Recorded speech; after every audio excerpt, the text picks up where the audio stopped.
Now, Second Maratha Anglo-Maratha War. Now, we have read that there was internal conflict between the Marathas to become Peshwa. जो मराठास थे इनके जो different chiefs थे उनमें कुछ famous chiefs थे जैसे सिंधियाज, भोंसलेस, होलकर्स. तो ये इनके अलग अलग मतलब एक तरह से नाम थे उन जो आप कह सकते हो कि डिफरेंट प्रोविंसेस के कुछ फेमस चीफ्स होते थे. तो there was conflict among Marathas to become the Peshwa या prime minister of Maratha empire.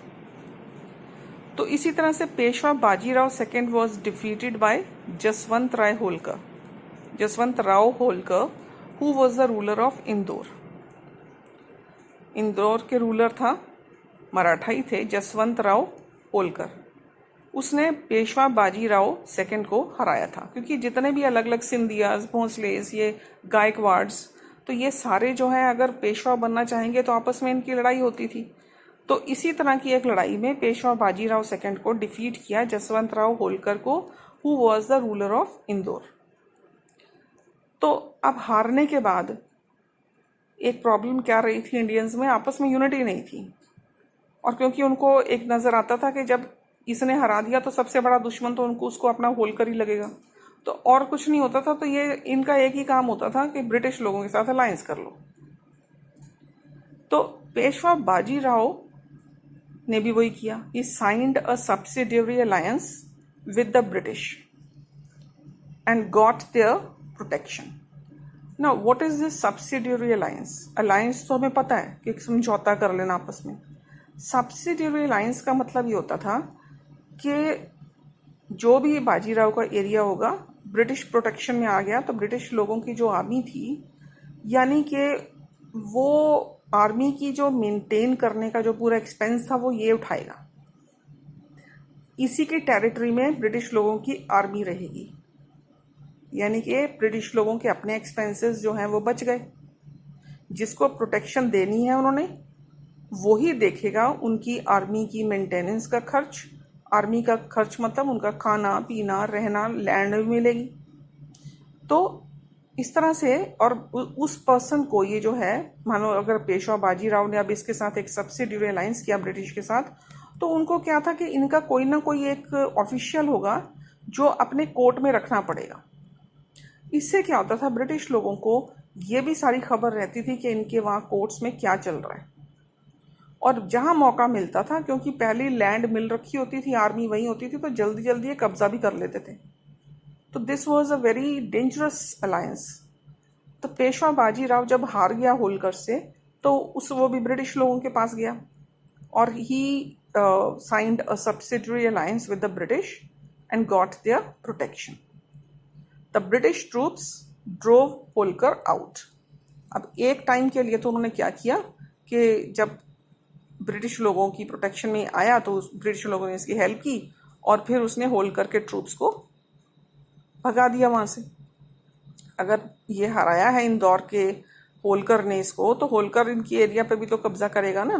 तो ब्रिटिश लोगों ने लेकिन उसको वहां से भगा दिया. अब उसके बाद क्या हुआ, Bajirao signed another treaty with the British to give them territory. अब इस बात से खुश होकर, खुश क्या कह सकते हो आप, ये कहोगे कि ब्रिटिश लोग कहोगे अब हमने तुम्हें हेल्प किया है. अब ऐसे में क्या है, एहसान हो गया ना उसके ऊपर. तो अगर ये कुछ कहेंगे तो वो मानना पड़ेगा पेशवा बाजीराव को.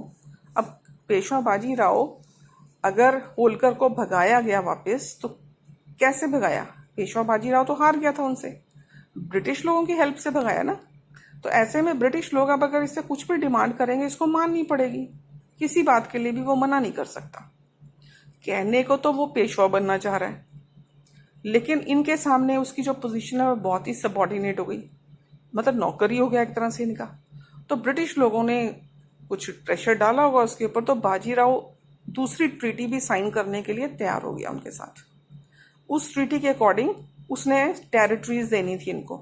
इन्होंने अपनी टेरिटरीज मांगी, उसने कहा दे देंगे. तो जो मराठा चीफ को लगा पता, ये जैसे दूसरे मराठा चीफ्स थे, मैंने आपको नाम बताया, सिंधियाज थे, भोंसले थे, तो उनको जब पता चला, वो किसी हद तक इनके साथ थे बाजीराव के, लेकिन जब उनको ये पता चला तो उन्होंने अपोज किया इस ट्रीटी को कि ये ट्रीटी नहीं होनी चाहिए। तुमने सब्सिडरी अलायंस किया पहले, तुम खर्चा उठा रहे हो ब्रिटिश ट्रूप्स का, उसको मेंटेन कर रहे हो, वहां पे तुमने टेरिटरी दे ही रखी है ना उनको रखने के लिए, लेकिन दूसरी ट्रीटी की जरूरत क्या पड़ी और टेरिटरी देने के लिए? तो उन्होंने अपोज किया बाजीराव को इस बात के लिए। जब ब्रिटिश लोगों को पता चला तो उनको गुस्सा आया कि हम कुछ करना चाह रहे हैं तो ये बीच में क्यों टांग अड़ा रहे हैं। तो इसलिए British were angered by this, और as a result the second Anglo Maratha war took place. तो इस वजह से ये सेकेंड एंग्लो मराठा वॉर हुआ। This is the background of this war. यानी कि सभी मराठा चीफ जो हैं कोशिश कर रहे थे, पेशवा बनना चाहते थे, इस वजह से आपस में उनका कॉन्फ्लिक्ट था। पेशवा बाजीराव भी पेशवा बनना चाहता था, लेकिन जसवंतराव होलकर ने उसको भगा दिया, हरा दिया।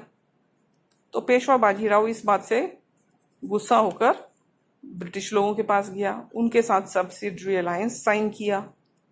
सब्सिडरी अलायंस के अकॉर्डिंग ब्रिटिश ट्रूप्स जो हैं उसके एरिया में रहेंगे, टेरिटरी भी मिलेगी उनको, उनका सारे एक्सपेंसेस जो है मेंटेन करने के वो बाजीराव उठाएगा। ठीक है, अब बाजीराव यहाँ तक तो ठीक था, लेकिन हो सकता है ब्रिटिश लोगों ने प्रेशर डाला हो, एक और ट्रीटी साइन की टेरिटरीज देने के लिए। अब इसके लिए उसको दूसरे सिंधियास ने और भोसलेस ने अपोज किया कि ऐसा मत करो। ब्रिटिश लोगों को इस बात से गुस्सा आया, तो तब ये लड़ाई हुई मराठास में, मराठा चीफ्स में और ब्रिटिशर्स में, and this was known as second Anglo Maratha war. After that there is third Anglo Maratha war. Now आप ये देखो कि बाजीराव जो है एक इंसान पेशवा बनना चाहता है। Although we have done this now, but just think, एक person who wants to be Peshwa of the Maratha territory, यानी prime minister, it is not a very small thing, prime minister, right. अब उसको लेकिन अपनी, चाहे आप कह लो जलन की वजह से, हारने की वजह से, ब्रिटिश लोगों के पास गया, हेल्प ली, और ये सारी सिचुएशन अगर आप समझोगे तो वो क्या बन के रह गया, एक तरह से उनका गुलाम हो गया ब्रिटिश लोगों का। उनका जो वो कहेंगे उसको वैसा करना पड़ रहा है। कहाँ तो वो चाह रहा है कि सब मेरे अकॉर्डिंग चलें। प्राइम मिनिस्टर बनने का तो यही मतलब होता है ना, पेशवा बनने का। तो अब उसको ये चीज ठीक नहीं लग रही थी, जो अपनी सबॉर्डिनेट पोजीशन थी ना, एक बहुत ही लो पोजीशन ब्रिटिश लोगों के सामने, he was not liking it. और उसने क्या सोचा कि मैं सब जो मराठा चीफ्स थे जो दूसरे, उनको यूनाइट करना चाहा उसने, कि मिलते हैं सारे, आपस में यूनाइट हो जाते हैं, हम यूनाइट होकर ब्रिटिश लोगों के अगेंस्ट लड़ेंगे और इनको यहां से भगाएंगे। लेकिन अब जो पहले दूसरे मराठा चीफ समझा रहे थे इसको कि मत करो ऐसा, मत करो ऐसा, तब तो उसने माना नहीं। अब बाद में वो फिर वो भी कहेंगे ना, तब तुमने नहीं माना, अब क्या करने आए हो, वो इसकी बात मानेंगे क्या? उनको लगेगा तब भी इसने धोखा दिया हमें, अभी भी हम क्यों विश्वास करें इसकी बात के ऊपर। ऐसा ही होगा ना। तो this is what happened. Because of this treaty with the British,